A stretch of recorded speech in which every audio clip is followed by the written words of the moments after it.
So, 2020, huh? Yeah, that was definitely a ride. Not that anything is over just because we've entered 2021 or some of the stuff that happened last year hadn't been brewing for a while, but man, it really did feel like the world was gonna end a couple times there. But of course, movie fans know that the world already did end back in the 1980s. Like, a ton of times. I am, of course, referring to the post-apocalyptic wave of movies that crawled out of the woodworks after the Mad Max series, mostly the first sequel, Road Warrior from 1981, codified the idea of grizzled badasses fighting their way through Wild West nuclear wastelands, trying their damnedest to survive amongst the rubble of what used to be modern society. Just like anything else that becomes successful, Mad Max inspired a bunch of imitators. And in fact, one of those imitators, the completely bonkers Italian film New Barbarians, was the subject of one of my earliest videos on this channel way back in 2014. And since these movies ran on rule of cool and could make up various nonsense reasons for and after effects of whatever cataclysm ended the world, they got increasingly bizarre in terms of premises and titles. 2020 Texas Gladiators, Battle Truck, Salute of the Jugger, Six String Samurai, Solar Babies, and so on. But few stand out quite as hard and demand quite as much attention as Hell Comes to Frogtown. And how can you not love a movie with a title like that? Especially when the poster depicts a muscular man with a glorious mullet surrounded by mutant frogs and some good old-fashioned sci-fi misogyny. Well, I don't know about you, but I'm sold and in a post-apocalypse mood. So let's pop this sucker right in and see if it can leapfrog its way right into our nerdy little hearts. In the latter days of the 20th century, there arose a difference of opinion. The leading experts at the time believed a nuclear war would only involve the exchange of a few bombs, and then the suitably horrified combatants would sit down at the peace table. They were wrong. Just a difference of opinion, guys, it's no big deal. Oh, just a couple bombs, guys, it's no big deal. Oh, just a couple 100,000 people dead, guys, it's no big deal. Man, when I wrote that 2020 is over bit in the beginning, I didn't expect this movie's opening narration to sound like almost every major news headline of all of 2020. Heesh, man. Anyway, this cold open quickly establishes the wasteland setting and shows us our first so-called greener getting into conflict with another scavenger. Hey, you know the law. Greeners can't have guns.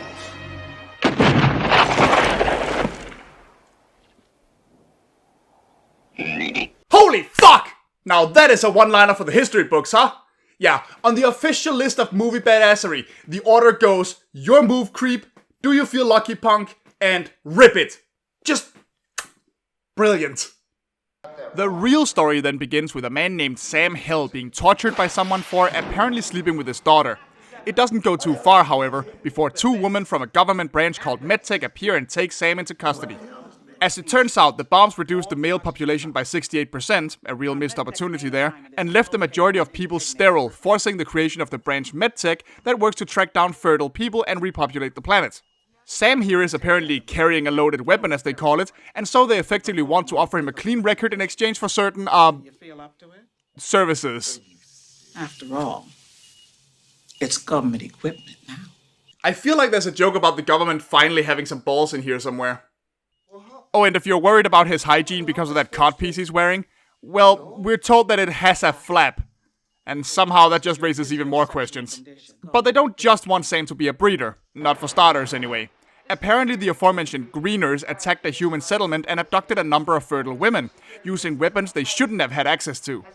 And the job of rescuing these women and, let's say, blessing them with motherhood now goes to Sam, accompanied by MedTech nurse Spangle, a soldier named Sentinella, and the pinkest, gayest little car on God's green earth. It even comes complete with a phallic gun on the roof constantly being fondled by a muscular lady. I know I sound like I'm trying to make it dirty on purpose, but seriously, how else can I possibly describe this? Okay, I know a bunch of you are screaming at me to point this out by now, so in case Sam looks a little bit familiar, well, he should.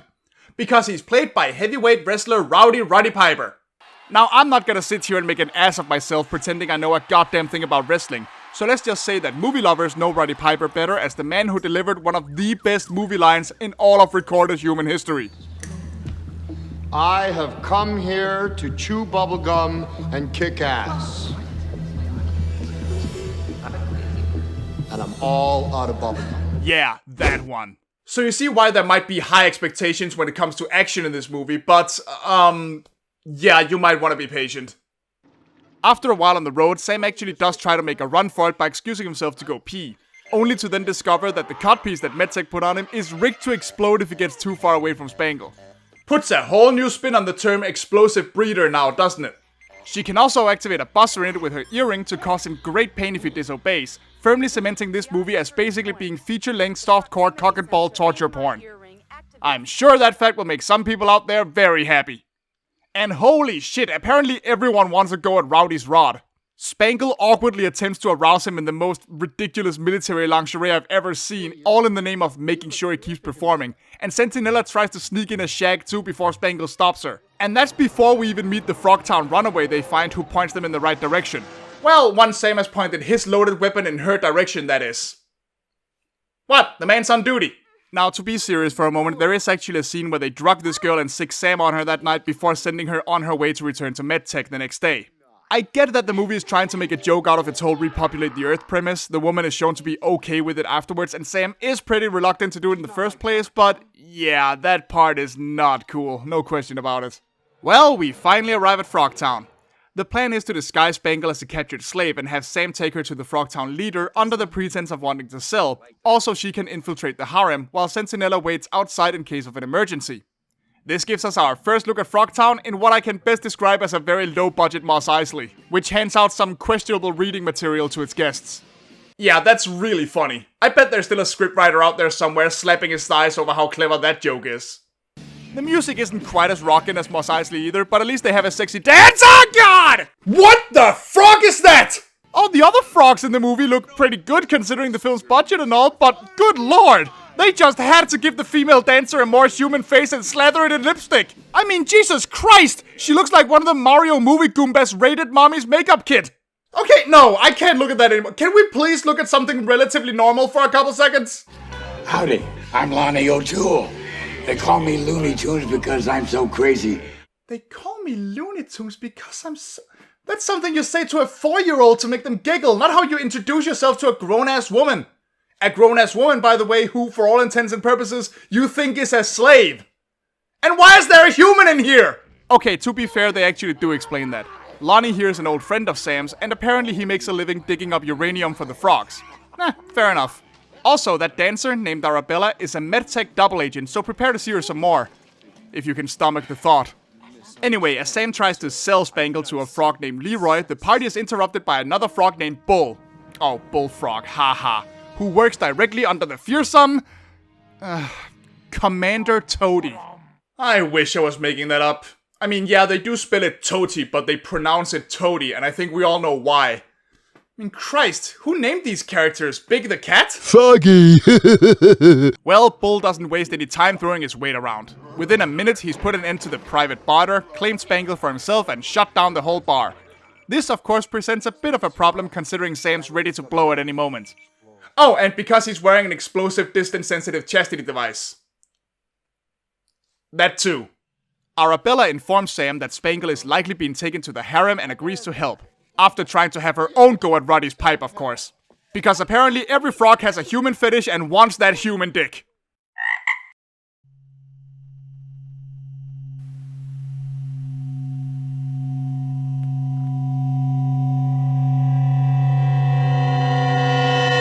Don't you get any ideas? Hi-oh! Is this how you like it, Sam? It's perfect. Just a little kink of mine. Are we super sure that this is actually a post-apocalypse movie and not really some promotional video for an underground fetish club somewhere? Well, kinkiness aside, Arabella does show Sam a shortcut to Toadie's palace, getting him within range so he can avoid blowing his load. And once he gets there, he manages to spot Spangle being present for a trade of some kind. Apparently, a person in a gas mask calling himself Lord Sodom is supplying the Frogtown residents with guns, which Sam only discovers due to landing ass first on a crate full of shotguns after the meeting. Our hero, ladies and gentlemen. So of course they get captured and we get subjected to a round of double kink as we cut back and forth between Spangle being hypnotically prepared for something called the Dance of the Three Snakes by other harem girls, while Sam is all tied up at Bull's quarters. The commander is very curious about medtech inventions. So I'm going to do a little exploratory surgery.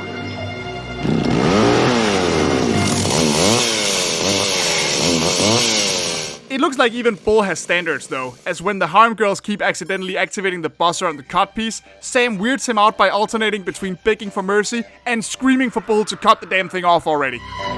I gotta tell you, you are one weird dude. Said the schlong-sawing, eye-patch-wearing bullfrog mutant. Well, while the guard is distracted by the sound of a mutant bullfrog chainsawing Roddy Piper's cock off, what the fuck did I just write? Lonnie and Arabella arrive. Arabella manages to stab the guard right around the time Bull pulls the codpiece off of Roddy's dick, only for it to immediately explode in his hand. Well, the codpiece, I mean, not his actual... I'm running out of dick jokes.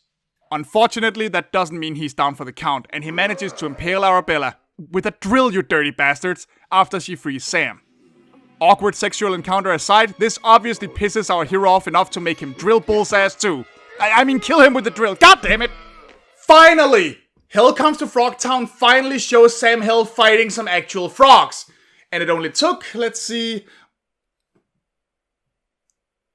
59 minutes! Far be it from me to claim that every movie ever has to be a non-stop action romp. But titles and premises set certain expectations. And when you show me an 80s post-apocalypse movie called Hell Comes to Frogtown, starring a character named Sam Hell, played by a wrestler, I expect him to, I don't know, give hell to some frogs, not dick around the wasteland for an hour before throwing a single punch. And if you're thinking to yourself that this must be the tipping point, and from this point on it's nothing but non-stop action, then... Spangle, meanwhile, is finally brought to Commander Toady and remembers the other harem girl's advice to dance with passion in order to survive the dance of the three snakes. Okay, it's finally time to figure out what all this three snakes talk is about. Like, maybe it's not actually a sex harem.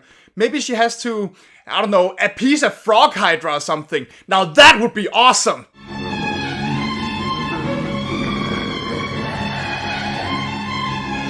You have aroused the three snakes!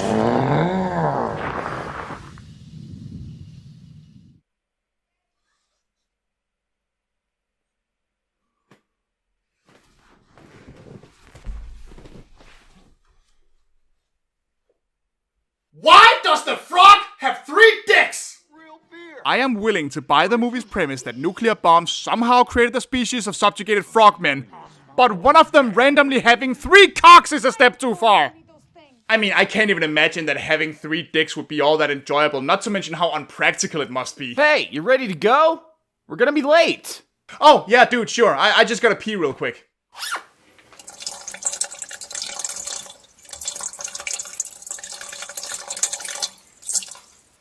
Okay, let's go.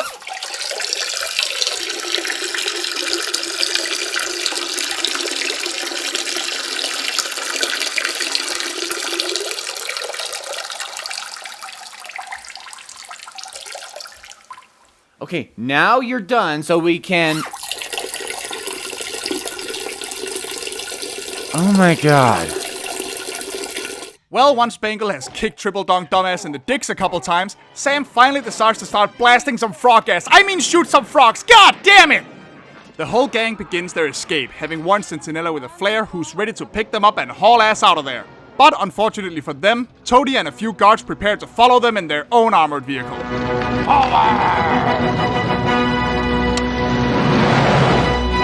Okay, now we're talking. Now we're gonna see our heroes escaping from a fully armored tank full of frog mutant soldiers. Roddy Piper versus armored frog tank. Let's fucking go! Boo!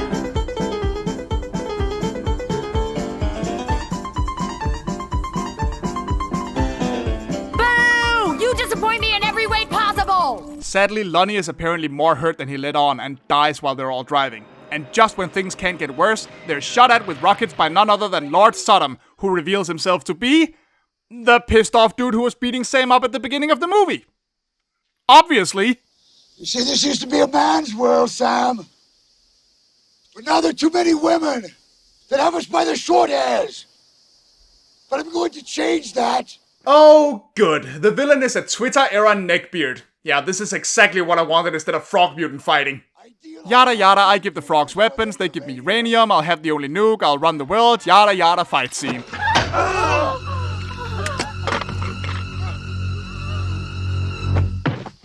Long-winded son of a bitch. And finally, Sam and I agree on something. Well, it doesn't quite kill him as Sam finds his bloody prince and decides to go after him, thus leaving the girls behind in the wasteland, which I am sure seemed like a really smart idea at the time. Finding the villain dead on the ground, Sam turns to head back to the girls, only for Lord Sodom to wake up and try shooting him with a rocket. Except Sam is just too quick for him and grabs the weapon for himself.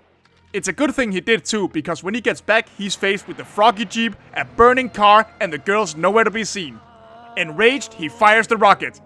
And the damn thing is a dud. I am praying to every movie god that will listen. Please let third time be the charm.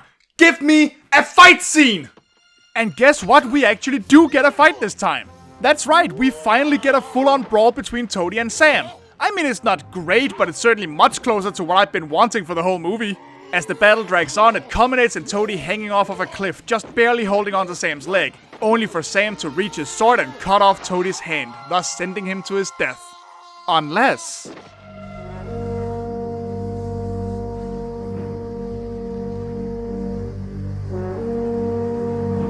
Ah man, come on Toady! Did Michael Myers teach you nothing?